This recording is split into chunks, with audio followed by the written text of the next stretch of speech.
எத்தனை தடவை பண்ணிக்கிட்டே இருந்தாலும் சலிக்காத ஒரே விஷயம் என்னன்னு உங்களுக்கு தெரியுமா?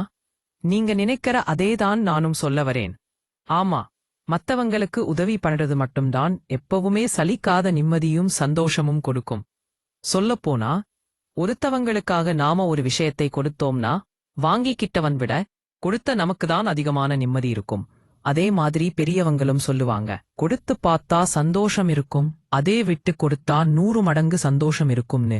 நான் சொல்றது புரியாத மாதிரிதான் இருக்கும், ஆனா புரிஞ்சவங்களுக்கு அது நல்லாவே தெரியும். ஏன்னா இந்த காலத்துல எதையும் நேரடியா சொல்லி புரிய வைக்கணும்னு இல்ல.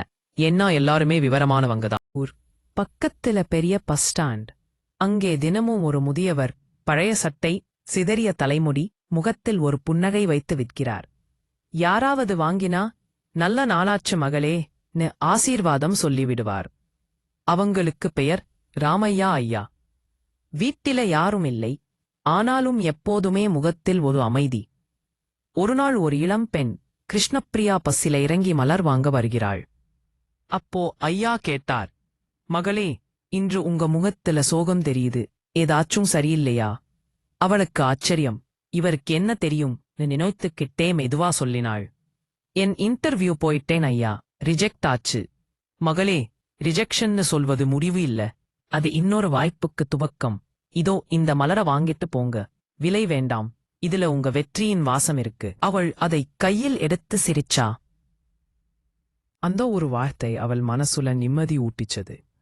3 மாதங்கள் கழிச்சு அதே பெண் சாலிட் வேலை கிடைச்சு சீரான உடையுடன் மீண்டும் பஸ் ஸ்டாண்டுக்கு வருகிறாள். ஐயாவை பார்த்ததும் கண்ணீர். அவர் முன்பு போலவே சிரிச்சு கேட்டார், போன இன்டர்வியூ வெற்றி ஆனதா? அவள் சொல்லினாள், ஆமா ஐயா, உங்க வார்த்தையால தான் நான் விடாம பைத்தேன். அப்போ ஐயா சிரிச்சு சொன்னார், பார் மகளே, நான் உனக்கு கொடுத்தது மலர் இல்ல, நம்பிக்கை. அதுதான் நிம்மதி தரும் பெரிய கொடை. அந்த நாள் முதல் கிருஷ்ணப்பிரியா ஒவ்வொரு மாதமும் ஐயாவை பார்த்து சிறிய உதவி செய்ய ஆரம்பிச்சாள்.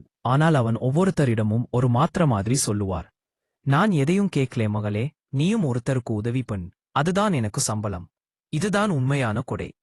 பணம் கொடுத்தா முடிவாகும், ஆனால் நம்பிக்கையோ நிம்மதியையும் கொடுத்தா அது 1000 பேரோட வாழ்வில் ஒளியாக மாறும். 1000 பேரோட வாழ்வில் ஒளியாக மாறும்.